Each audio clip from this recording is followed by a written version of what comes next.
What if Angrboda doesn't have an origin story? Because she was never meant to be a character at all. Just the name the story couldn't leave unfinished.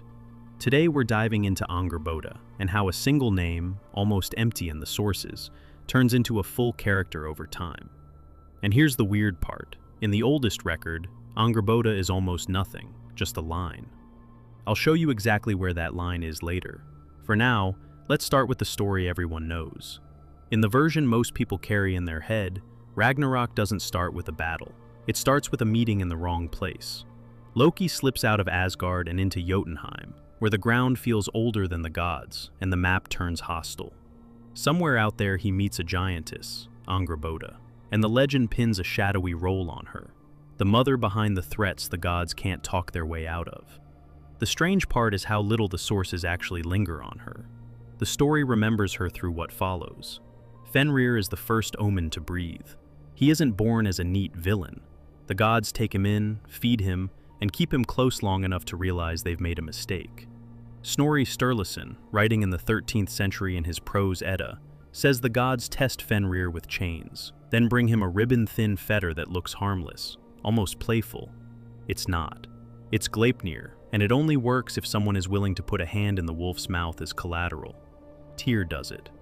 Fenrir bites down, the bind holds, and the price is paid in blood, right there.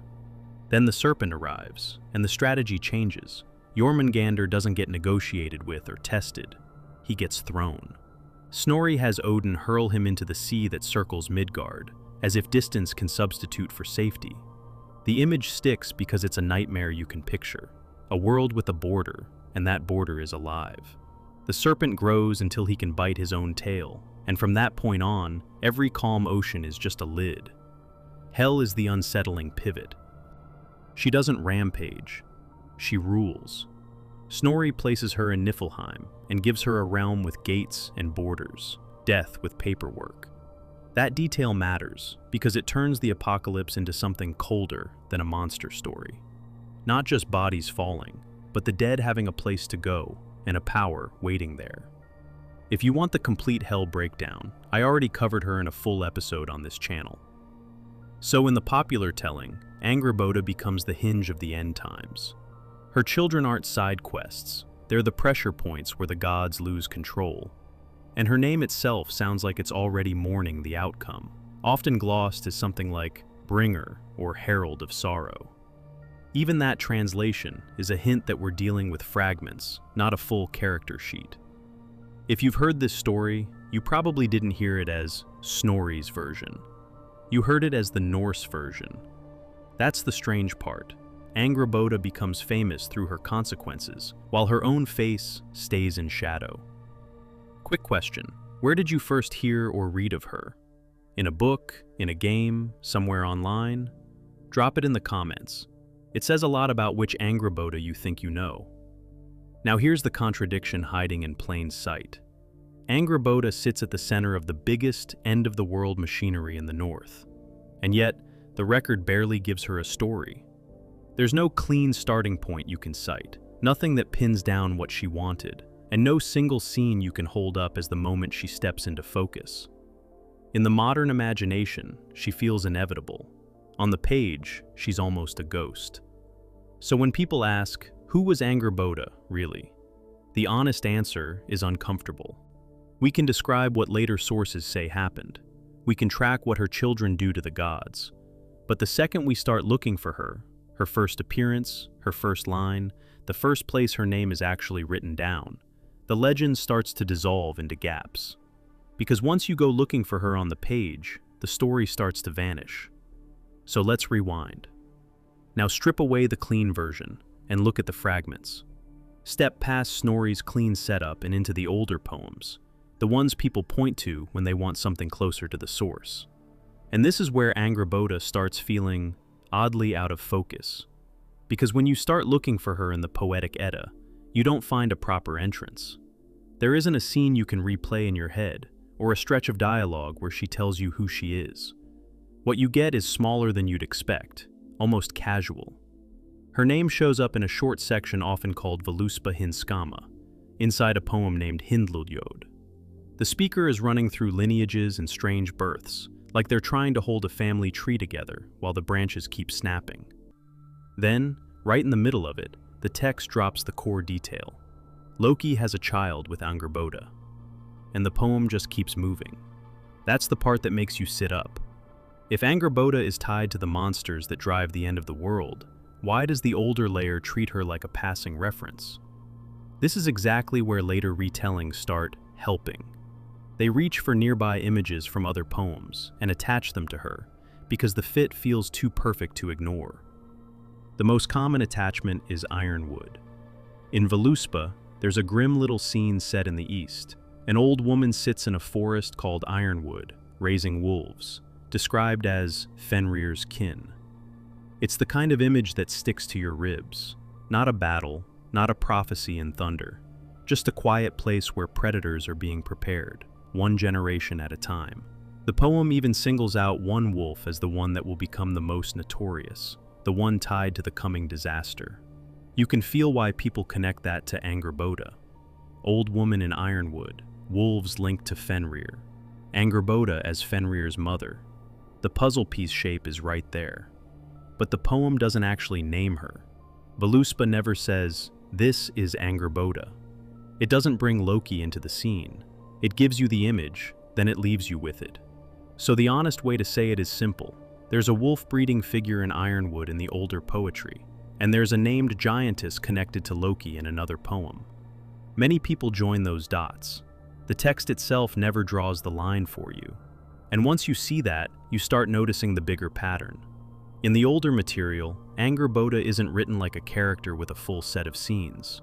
She's more like a hinge the story passes through, a name that explains how the monsters enter the family without stopping to explain her.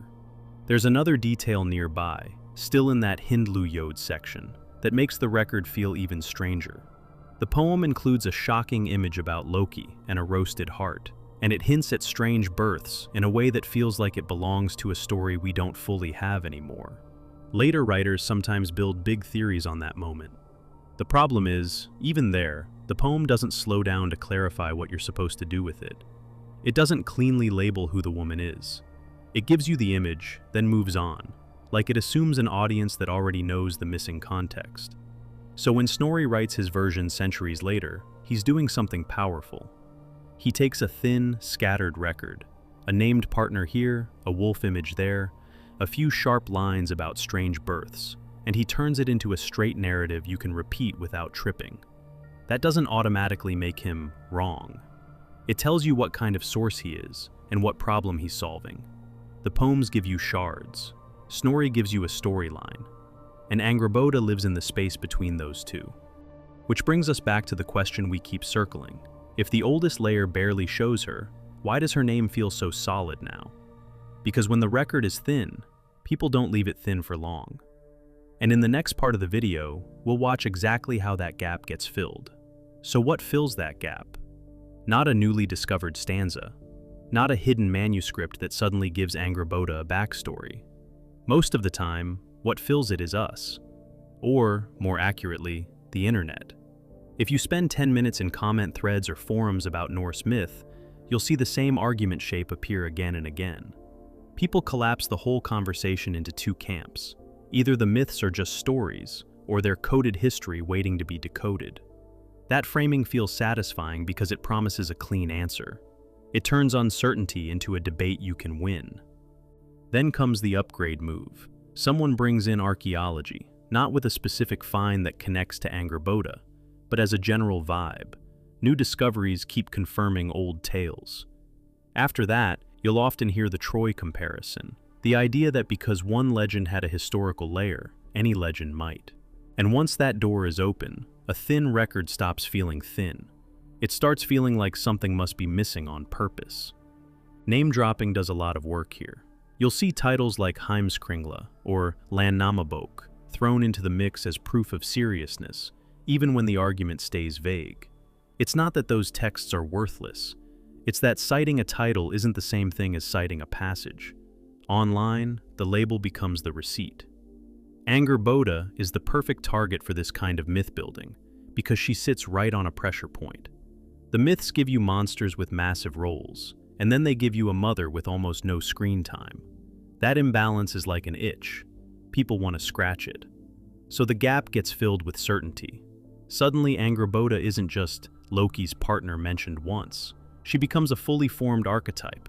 The witch in the woods, the architect of Ragnarok, the mastermind who raised Fenrir on purpose, the queen of Ironwood, the one who trained a wolf like a weapon. Sometimes she's framed as an ancient goddess that got erased. Sometimes she's treated like a secret villain the gods tried to delete from the record. The problem is simple. The older texts don't actually give us most of that. They give us fragments that can inspire those images, and later writers, including Snorri, give us a clearer storyline for Loki's children. But the step from fragment to complete character is usually a modern step. It's interpretation. It might be meaningful as storytelling, but it's not the same thing as evidence. And here's the thing, this isn't people being stupid. It's people doing what humans do when the story won't hold still. We don't like a character who matters without a motive. We don't like a name that appears once and then shapes the end of the world from off-screen. So we borrow pieces from nearby scenes, we connect dots that feel right, and we talk with enough confidence that the bridge starts to look like part of the original road. That's why Angrboda feels inevitable today. Not because the sources suddenly got richer, but because modern myth-making is incredibly good at turning a thin record into a complete silhouette. You get a few dark images, Ironwood, wolves, strange births, a single name, and the mind wants to finish the picture. Now we can use that impulse without letting it lie to us. Because once you can see how the gap gets filled, you can separate three different things. What the oldest layer actually says, what later texts shape into narrative, and what modern retellings add because the silence feels unbearable. And that takes us to the next question. If Angrboda is mostly a silhouette in the early record, what does her name even do in the myth? What role is she really playing, on the page, in the structure of this story? So after all that noise, the stitching, the theories, the confident internet versions, what's left when we only keep what the sources actually support? Angrboda is real in the sense that her name is written down. In the older poetry, it shows up in a lineage context tied to Loki, and it's brief enough to feel like a margin note that survived while the larger story didn't. Then, much later, Snorri gives the name a fixed place in a cleaner narrative, Loki's partner, mother of the three figures the gods try to contain as Ragnarok approaches. That's the key difference to hold on to. The older layer gives you a name and a connection. Snorri gives you a storyline you can retell. Everything else people know about Angrboda is usually built in the space between those two. And that doesn't make the modern versions useless. It just tells you what they are. When someone says Angrboda was the witch of Ironwood, or the mastermind behind Fenrir, or an erased goddess with a hidden cult, the simplest question is, where is that on the page? If it isn't there, it's an interpretation. Sometimes it's a compelling one. Sometimes it's pure invention. Either way, it belongs in a different box than the lines we can actually point to. So here's the honest landing. Angrboda matters because the record is thin, not because it's rich. The sources give you just enough to anchor her name to Loki and to the monsters, and they leave the rest in shadow. If you want a full character with motives and scenes, you can build her. People have been doing that for centuries. Just don't confuse the building with the foundation. What the texts allow is a silhouette and a link. The rest is projection. And if you've made it this far, seriously, thanks for watching. I hope I haven't ruined the Angrboda mystery with this video. Or maybe I overlooked something. If so, let me know in the comments. Anyway, if you want to help the channel, leave a like or subscribe if you haven't done so yet. See you in the next story.